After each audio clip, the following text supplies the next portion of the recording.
All right, good morning. I'm glad to see so many people here, and thank you so much for coming. At this point, I'd like to turn over to our Master of Ceremonies, Lieutenant Colonel Mark Farmer, U.S. Air Force, retired. Okay, thank you, Scott. Okay, we'll start with the flag ceremony. So if everybody please stand, face the flag.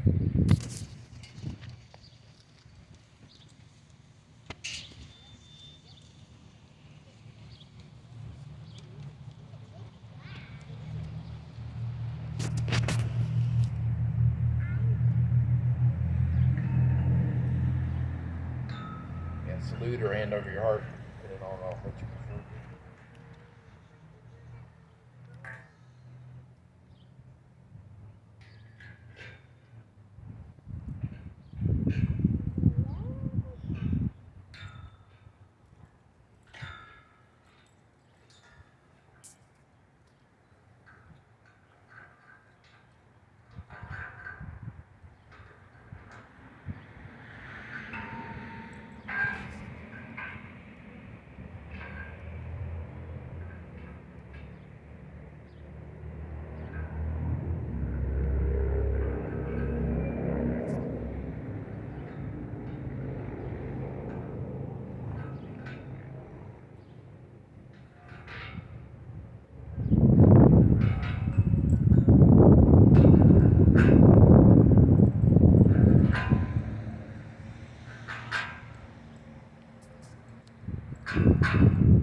I'd like to call on our chaplain.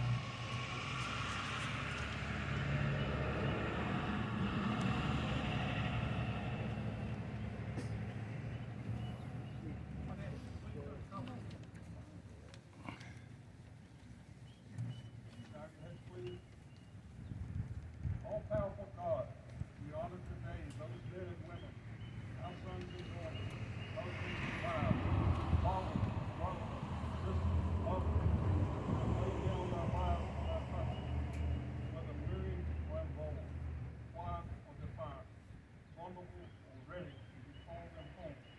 Their sacrifices too humble to earn, set these uttered in prayer. Loving Lord, bless them forever in your eternal peace. Cherish their spirit, honor their commitment, send them our love, and never forget the service that they gave. Amen.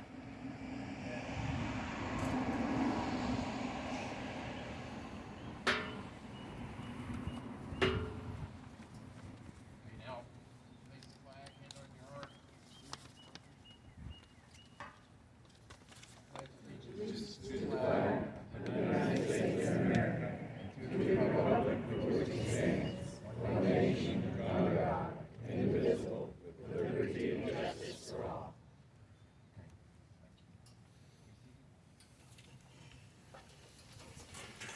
Again, like Scott, our commander, Madison, welcome to everybody. Good being here.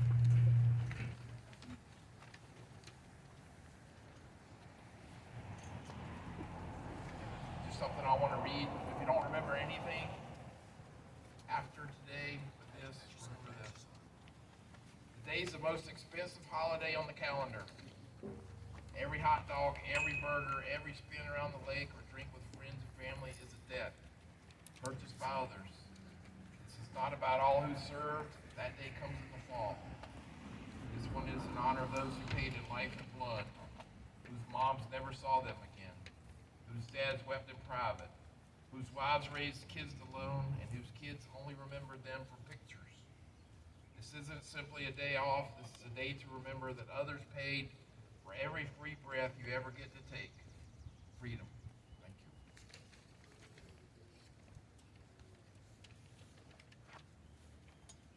Okay. Just a quick thing. Why did I join the American Legion? As a retired U.S. Air Force officer from Madison, I wanted to be a part of the brotherhood of men and women who carried the flag and supported our nation and still maintained the comradeship of fellow service members. Our average age of active duty members is 72 years old.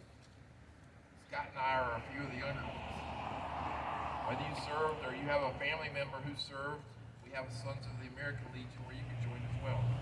We need all of you.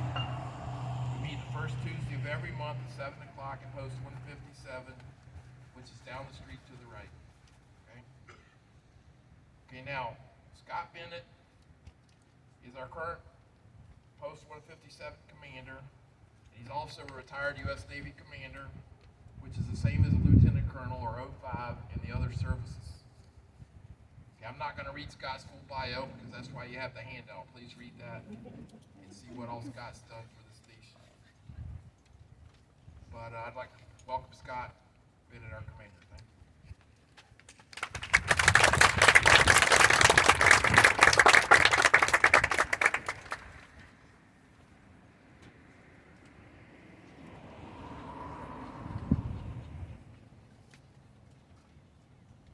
We're going to take a few moments before I get into my main Memorial Day speech, and we're going to do something called Legion Remembrance.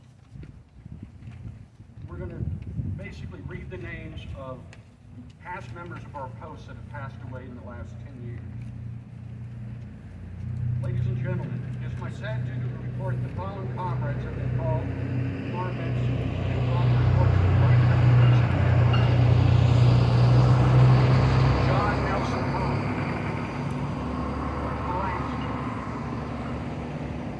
James Daniel Kelleher, Raymond Franklin Taylor, Cecil Claude Berry, Luther Utz Sr., George Grover Cole, Richard Cole Schroeder, Francis D. Bettinger, William A. Johannes Jr., Cecil Lloyd Brown, Paul David Foster Sr., Robert Reed, Jane B. Wolbrin, Paul True Beeler, Elmer Harold Taylor, Philip Sidney Burkhead, Douglas Wayne Jenkins, Junior Strother, Robert William Campbell, Joseph F. Rice, William DeLega, Ward Robert Reese, James Randolph Hale, Donald Rhodes Eddings, James Tolliver Utz, Douglas G. Dodson Sr., Richard Mudge, Floyd Simpson, James Caldwell Fox,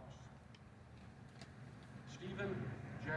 Kalamsky, Richard Franklin Chris, Robert Stanley Lewis, Charles McGuire, Fritz Britton, Alexander Al Cuppet, Alfred Franklin Berry Jr., Harvey Lee Stoner Jr., and Francis Matt Graves Jr. We have a tradition in the Navy. When someone passes away, we ring the bell 9 times. 3 for the past, 3 for the present, and 3 for their everlasting future.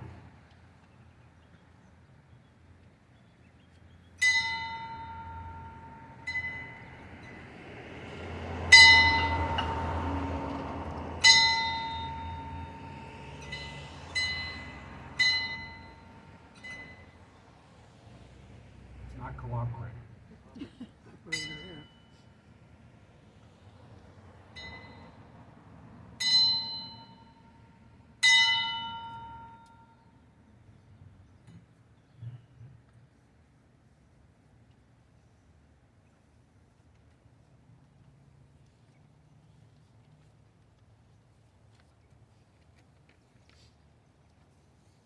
Memorial Day was originally known as Decoration Day. It is a federal holiday in the United States for mourning the U.S. military personnel who have died while serving in the United States Armed Forces. It is observed on the last Monday of May. It was formerly observed on May 30th from 1868 to 1970. Many people visit cemeteries and memorials, like we have here, on Memorial Day to honor and mourn those who have died while serving the U.S. military. Many volunteers place an American flag on graves of military personnel in national cemeteries. Memorial Day is also considered the unofficial beginning of summer in the United States. Many cities have claimed to have had celebrated the first Memorial Day event. In 1868, General John A. Logan of the Grand Army Republic, which was a Northern veterans organization for the Civil War, called for a Decoration Day, which was widely celebrated. By 1890, every northern state adopted it as a holiday. The World Wars turned into a generational day of remembrance instead of just for Civil War veterans. In 1971, Congress standardized the holiday as Memorial Day and changed its observance to the last Monday in May. Now we would like to honor some of the people who are among the 50 names listed on our war memorial. I have picked one person from each conflict to read their background today, because these people gave the ultimate sacrifice. The first is Private Jesse Fielding Smith from World War I. His story is courtesy of Jane Coates Polanski, a relative. Jesse Fielding Smith was born in 1894, was the only son of William Nelson Smith and Mary Elizabeth Barrett. He was reared in Krieglersville area on a farm, which is still owned by his nephew, Sidney Coates, whose mother was Jesse's sister, Earl. She married Robert Mercer Mike Coates. Jesse was educated in Krieglersville and at William and Mary College, where he took up the requirements to become a teacher. In 1917, he was a head teacher at Bellmead School in Rappahannock County when he was drafted. And yes, there was a draft in World War I. It was called the Selective Service Act of 1917. It was April, so he left copies of the examinations to be administrated at the end of the school year, since he wouldn't be there, and reported for duty at Camp Lee with all the other local boys, most of whom he knew. He became part of the 318th Infantry and shipped out to France. Since he was rather small of stature, he was designated runner between the lines. He was hit by an exploding shell on October 5th, 1918, as he was delivering a message between the lines in the Battle of Argonne. He got his message through, but died in his wounds. He's buried in Cold Harbor National Cemetery, his mother choosing to have his body returned to the States. Again, Jesse Smith was a private in the Army and earned the World War II Victory Medal and the Purple Heart. From World War II, we have Staff Sergeant Robert Lee Clatterbuck. Robert was born March 21st, 1917. He enlisted in the U.S. Army, Company M, 116th Infantry Regiment, 29th Infantry Division. What many of you may not know is the 29th Infantry Division and the 116th are all Virginia units. He was killed in action on June 7th, 1944 in Normandy, France. He earned the World War II Victory Medal, the Bronze Star, the Purple Heart, the Combat Infantry Badge, Marksmanship Badge, American Campaign Medal, American Presidential Unit Citation, Army Good Conduct Medal, and the European, African, Middle East Campaign Ribbon.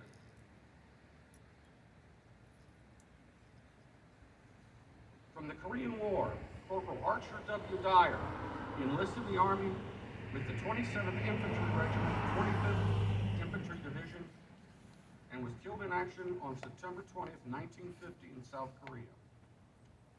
He was a light weapons infantryman. Here in the Purple Heart, the Combat Infantry Badge, Marksmanship Badge, Korean Service Medal, National Defense Service Medal, Republic of Korea Presidential Citation, Republic of Korea War Service Medal, the United Nations Service Medal, Army Presidential Unit Citation, and Army Good Conduct Medal. From Vietnam, we have Private First Class John Charles Leonard. He was born May 15, 1948. He was drafted in the Marine Corps and began his tour on December 18, 1986. He was attached to the 1st Marine Division, 1st Shore Party Battalion, B Company. He was killed in action on April 12, 1969 in Quang Nam Province, South Vietnam. Here in the Purple Heart, the Combat Action Medal, National Defense Service Medal, Vietnam Campaign Medal, Vietnam Service Medal, Marine Corps Presidential Unit Citation, Vietnam Gallantry Cross, Marine Good Conduct Medal, and Marine Corps Expeditionary Medal. From Iraqi freedom, we have Private Edwin Andino Ii. He was close to our family. He used to ride dirt bikes with my nephews on the Albee Farm in Reba, Virginia. He enlisted in the United States Army and was with the 1st Battalion, 26th Infantry Regiment, 2nd Brigade Combat Team, 1st Infantry Division. He was killed in Baghdad, Iraq on September 3rd, 2006, at the age of 23, when an improvised explosive device detonated near his vehicle during combat operation. I do not have a list of medals he earned, but since I was there at that time, from my experience, it would be the Purple Heart, the National Defense Medal, Combat Infantry Badge, Global War on Terrorism Service, and the Global War on Terrorism Expeditionary Medals. Our desire each year is to keep honoring the different names from each corps on this memorial. We do need the community's help. If you know the background of any of these people, please let us know. Again, thank you for coming today, and I'll now turn it back over to Lieutenant Colonel Mark Farmer. Thank you again.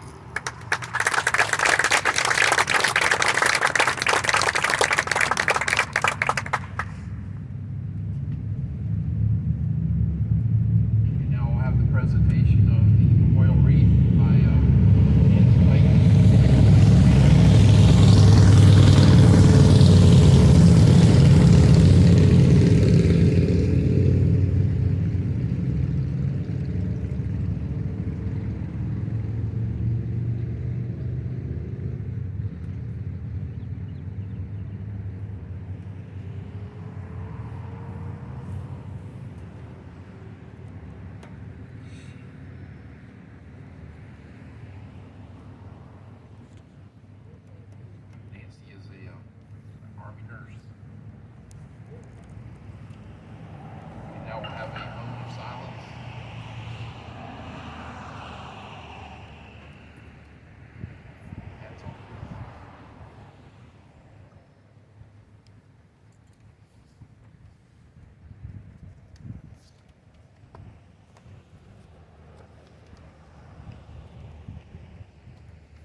price that was paid by Christ so that we would live free.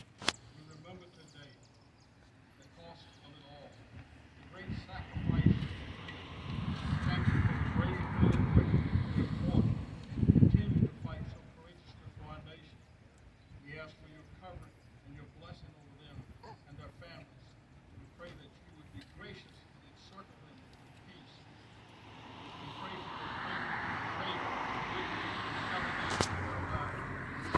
Please be with all those who serve you serve our country and nation every single day.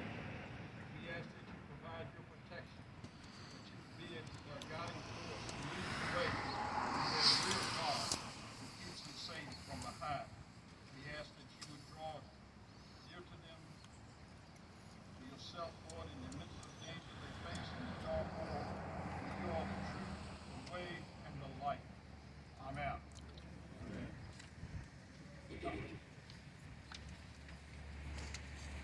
Okay, that concludes our